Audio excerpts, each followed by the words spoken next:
નમસ્કાર મિત્રો, જોબ્સરીતા YouTube channel પર આપ સૌનું ફરીવાર એક નવા વિડીયોમાં દિલથી સ્વાગત કરું છું। મિત્રો, આજે આપણે વિડીયોમાં જોવાના છીએ હાઈકોર્ટ ઓફ ગુજરાત દ્વારા જે વેકેન્સી બહાર પાડવામાં આવી છે તેના વિશે। તો તેમાં આપણે તેનું કેટલી જગ્યાઓ પર ભરતી થવાની છે તે જોવાના છીએ, કઈ રીતે એક્ઝામ લેવાની છે તે જોવાના છીએ, શું શૈક્ષણિક લાયકાત ફરજિયાત છે, એજ લિમિટ શું છે, શું તેનું સિલેબસ છે તે બધું આપણે આ વિડીયોમાં જોવાના છીએ। તો વિડીયો તમે પૂરેપૂરો જોજો અને જો તમને આ વિડીયો સારો લાગે તો વિડીયો લાઇક કરજો, શેર કરજો અને આપ આ ચેનલ પર પહેલી વખત આવ્યા હોય તો ચેનલ સબસ્ક્રાઈબ કરી લેજો, જેથી આવનાર નવા વિડીયોની માહિતી આપ સુધી પહોંચી શકે। તો હવે આપણે નોટિફિકેશન જોઈએ તો the high court of Gujarat invite online application, એટલે કે ગુજરાત હાઈકોર્ટ દ્વારા ઓનલાઈન એપ્લિકેશન મંગાવવામાં આવનાર છે, જેમાં ટોટલ 112 વેકેન્સી બહાર પાડવામાં આવી છે, તે પણ ડેપ્યુટી સેક્શન ઓફિસર માટે।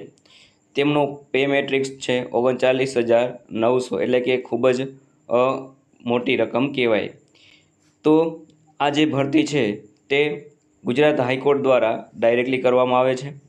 ત્યારબાદ અહીં નીચે આપેલું છે કેટેગરી વાઇઝ વેકેન્સી, જે તમે જોઈ શકો છો 122 ટોટલ જગ્યાઓ છે અને તેને કેટેગરી વાઇઝ આ રીતે તેનું વિતરણ કરવામાં આવેલું છે। ત્યારબાદ અહીં આપણે જોઈએ તો એલિજિબિલિટી ક્રાઇટેરિયા, તો તમારે આ જે ભરતી છે તેના માટે તમારે શું શું ક્રાઇટેરિયા ફૂલફિલ કરવા પડશે। તો તેમાં પહેલું છે ગ્રેજ્યુએશન, તે પણ તમારે કોઈ પણ યુનિવર્સિટીમાંથી ગ્રેજ્યુએશન કરેલું હોવું જોઈએ। ત્યારબાદ બીજું છે ક્રાઇટેરિયા 10 અથવા તો 12માં તમારે ઇંગ્લિશ વિષય સાથે પાસ કરેલું હોવું જોઈએ। ત્યારબાદ ત્રીજું બીમાં છે કે કોમ્પ્યુટરનું બેઝિક નોલેજ હોવું જોઈએ, તેનું ગવર્મેન્ટ માન્ય સર્ટિફિકેટ તમારી પાસે હોવું જોઈએ।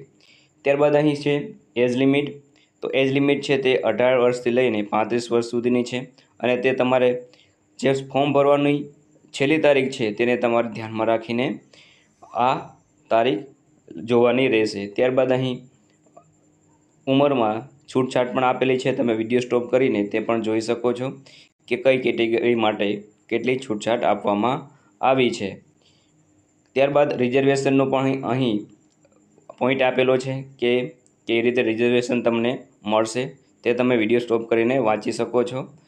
ત્યારબાદ અહીં પરીક્ષા કઈ રીતે લેવામાં આવશે તેના વિશે પણ ડિટેલ આપવામાં આવી છે। તો પહેલાં તો એલિમિનેશન ટેસ્ટ લેવામાં આવશે, તેમાં ઓબ્જેક્ટિવ 100 માર્ક્સના રહેશે, એટલે કે MCQ રહેશે। ત્યારબાદ મેઇન રાઇટન એક્ઝામિનેશન ટેસ્ટ, એ પણ 100 માર્ક્સની રહેશે। અહીં થોડા નિયમો આપેલા છે તેના માટે તે તમે જોઈ શકો છો। તેનો સિલેબસ પણ અહીં આપવામાં આવેલો છે। સિલેબસમાં current affair, arithmetic, mathematics, analytical reasoning, mental ability, computer knowledge, English language અને ગુજરાતી લેંગ્વેજ, તો આ એટલું સિલેબસ છે, તે તમારે ધ્યાન રાખીને તૈયારી કરવાની રહેશે। ત્યારબાદ તમે પહેલી એક્ઝામ પાસ કરશો, ત્યારબાદ તમારે મેઇન રાઇટન એક્ઝામિનેશન તમારે પાસ કરવાનું રહેશે। તેમાં પણ 2 પાર્ટ પાડવામાં આવશે। પાર્ટ 1માં જનરલ ઇંગ્લિશ, તે 50 માર્કનું રહેશે। પાર્ટ બીમાં જનરલ નોલેજ, તે પણ 50 માર્કનું રહેશે। બધું તમારે લખવાનું રહેશે। આ બધું એક્ઝામ છે તે અંગ્રેજી લેંગ્વેજમાં આવશે, જે અહીં તમને ચોખ્ખું લખેલું છે કે આ જે એક્ઝામિનેશન પેપર છે, રાઇટન એક્ઝામ છે, તે ઇંગ્લિશમાં જ આપવાની રહેશે।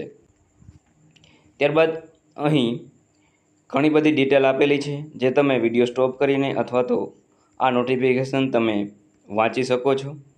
તો મિત્રો, આ હતો આજનો વિડીયો। મને આશા છે કે આપને આ વિડીયો જરૂર પસંદ આવ્યો હશે। વિડીયો સારો લાગે તો વિડીયો લાઇક કરજો, શેર કરજો અને આપ આ ચેનલ પર પહેલી વખત આવ્યા હોય તો ચેનલ સબસ્ક્રાઈબ કરી લેજો, જેથી આવનાર નવા વિડીયોની માહિતી આપ સુધી પહોંચી શકે। તો આ સાથે આજનો વિડીયો પૂરો કરું છું। મળીએ એક નવા વિડીયોમાં એક નવી ભરતી સાથે। જય હિન્દ, જય ભારત।